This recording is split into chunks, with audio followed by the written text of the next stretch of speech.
નમસ્કાર મિત્રો, હું રાકેશ જેટવા મારુતિનંદન ઇન્સ્યોરન્સમાંથી. આજે અમે આવ્યા છીએ અમારા ગ્રાહકના ઘરે, જેને કોઈ સામાન્ય તકલીફના કારણે ઓપરેશન આવેલું છે અને ઓપરેશનનો અમે એક મેડિક્લેમ કરેલો હતો. તો મેડિક્લેમનો અમે ક્લેમ ચૂક્યો છે, જેનો ફીડબેકનો વિડીયો આજે અમે બનાવી રહ્યા છીએ. તો ચાલો આપણે વાત કરીએ કસ્ટમર સાથે. કેમ છો સાહેબ? બસ મજા એકદમ. તમારું નામ જણાવો ને સાહેબ. મારું નામ ધર્મદેવસિંહ ઝાલા. તમે શું કરો છો હાલ? હું જીબીમાં અત્યારે જેટકોમાં સર્વિસ કરું છું, ઓપરેટર તરીકે ફરજ બજાવું છું. તમે અત્યારે જીબીમાં ઓપરેટર તરીકે ફરજ બજાવી રહ્યા છો. આપણે કેટલા વર્ષ પહેલા મેડિક્લેમ લીધો હતો? આપણે લગભગ 2021માં મેડિક્લેમ લીધેલો છે. અત્યારે શું ઘટના બની કે આપણે મેડિક્લેમ પોલિસીનો ઉપયોગ કરવો પડ્યો? મારે લગભગ 2 વર્ષથી પગમાં હાલી નહોતો એકતો, ઊભો નહોતો રહી એકતો, પગમાં તકલીફ હતી. એટલે મેં અમદાવાદ જઈને રેસ્ટોની હોસ્પિટલમાં ઓપરેશન કરાવ્યું, HTO ઓપરેશન કરાવ્યું. અચ્છા, તમને જે થોડીક ચાલવામાં તકલીફ પડતી હતી, પગનો દુખાવો હતો, એના ઊભા નહોતા રહી શકતા, એના માટે થઈને તમે પગની અંદર ઓપરેશન કરાવ્યું. આ ઓપરેશનનો ખર્ચો કેટલો થયો?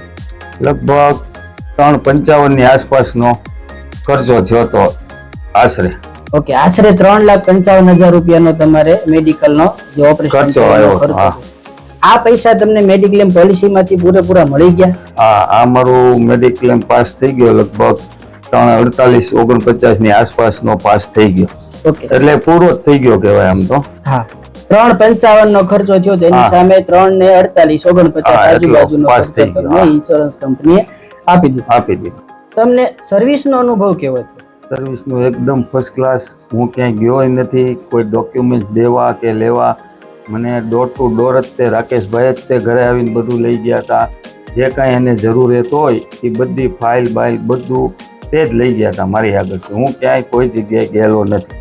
અચ્છા, તમારે સર્વિસની અંદર રેન્કિંગ આપવું હોય 1 થી 10 ની અંદર, 1 મતલબ કે પૂર કહેવાય, ખરાબ કહેવાય, 5 એટલે થોડું સારું કહેવાય, 7 એટલે ઈથી સારું કહેવાય, અને 10 એટલે એકદમ ગુડ કહેવાય. તો તમે અમારી સર્વિસનો રેન્કિંગ કેટલું આપો? ખૂબ જ સરસ, મને તો બહુ સારું રહ્યું છે. એટલે હું તો 10 નંબર ગુડ જ તે આપીશ, કારણ કે મને અનુભવ એવો છે ને આની પહેલાંય થયેલું છે. મારા ભાઈને એને તે ઓપરેશન એના સનનું હતું, ત્યારે એને મેડિક્લેમ બહુ તરત જ ને બહુ સરસ સારો પૂરેપૂરો મળી ગયો હતો. એટલે જ પછી હું આ ક્લેમ આવ્યો પાછો, એટલે મેં કરાયો. નકર મારે બહુ એવી જરૂર નથી. હું ગવર્મેન્ટ સર્વન્ટ છું ને મને મળી જાય છે પૈસા, છતાં આ ઉતાર્યો.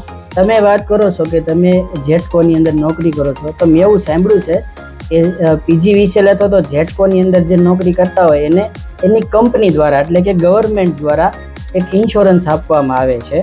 તો એ ઇન્સ્યોરન્સ અને મેડિક્લેમ પોલિસી, આ બંનેની વસ્તુ વચ્ચેનો તફાવત શું? એટલે અમને ઇન્સ્યોરન્સ ને અમને મેડિક્લેમ જ આપે. મેડિકલ બિલ મૂકીએ એટલે અમને પાસ જ થઈ જાય અમારા મેડિકલ. પણ એમાં અમુક લિમિટેશન હોય કે ભાઈ આ ઓપરેશન છે તો એના આટલા હજાર, આ ઓપરેશન છે તો એના આટલા. એ અમારે જે GSO હોય ગવર્મેન્ટના નિયમ મુજબ અમને બધો ખર્ચો મળતો હોય, પણ આટલો બધો પૂરેપૂરો ન મળી શકે, કારણ કે એના નિયમ મુજબ 30,000 40,000 ઓપરેશન ચાર્જ હોય. પછી એનેસ્થેસિયાના ને એ બધા તે સ્પેશિયલ રૂમના એ બધા નિયમ મુજબ મળે. એટલે આટલા બધા રિકવર તો ન જ થાય, એ 100% છે. ટૂંકમાં જે ખર્ચો તમારો થયો એ 100% પાસ નથી કરતા. ઓપરેશનના આટલા, ઓપરેશન થિયેટર ચાર્જ એટલો, ફિઝિયોથેરાપી ચાર્જ એટલો, આ બધી જ વસ્તુ બધો અલગ અલગ રીતે પાસ થતા હોય. એટલે પૂરેપૂરા તો ન જ મળે ગમે તે ઓપરેશનમાં. ઓકે, અંદાજિત આપણે આંકડો કહી શકાય કે તમારે 3.5 લાખ રૂપિયાનો ખર્ચો હાલ અત્યારે થયો છે, તો તમને કેટલા 2 લાખ રૂપિયા? 2 ની અંદર, 1.5 ની અંદર લગભગ પાસ થાય. મિત્રો, વિચારવા જેવી વાત છે. એક કંપનીની અંદર જ્યાં કંપની કહે છે કે તમારો એક રૂપિયો અમે જે મેડિકલની અંદર ખર્ચ થાય છે આપીએ છીએ, છતાં પણ એની અંદર નાની નાની ટર્મ્સ એન્ડ કન્ડિશન ભૂદડીઓ હોય છે. જ્યારે મેડિક્લેમ પોલિસીની અંદર તમારા પૈસા તમને પૂરેપૂરા મળવા પાત્ર છે. ચાલે સાહેબ, તમારું મેડિક્લેમ પોલિસી વિશે શું માનવું છે? ને પેલા મારું માનવું એવું હતું કે સરકારી નોકરિયાત છું એટલે ન લેવાય.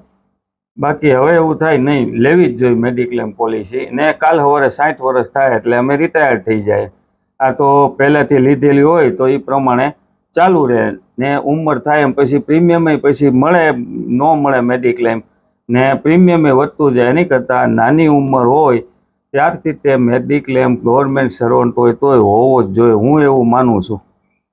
બહુ સરસ વાત કરી ઝાલા સાહેબે કે પહેલી વસ્તુ તો સરકારી નોકરી કરીએ છીએ તો ગલતથી મેડિક્લેમ રાખવો જોઈએ. એનું મોટું કારણ કે આપણે ગમે ત્યારે ઇમરજન્સી પડી હોય તો આપણે કોઈ ડોક્યુમેન્ટ ત્યાં કરવાનું નથી આવતું. એ મેડિક્લેમ ઇન્સ્યોરન્સ જે એડવાઇઝર્સ હોય એ બધી સર્વિસ આપે છે. બીજી વસ્તુ સાહેબે બહુ સરસ વાત કરી કે ભાઈ આજે તમે નોકરી કરો છો, કાલ સવારે તમે રિટાયર્ડ થશો.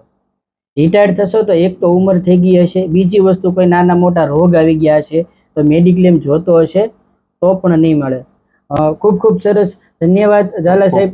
તમારો ખૂબ ખૂબ આભાર. Okay, thank you. Thank you.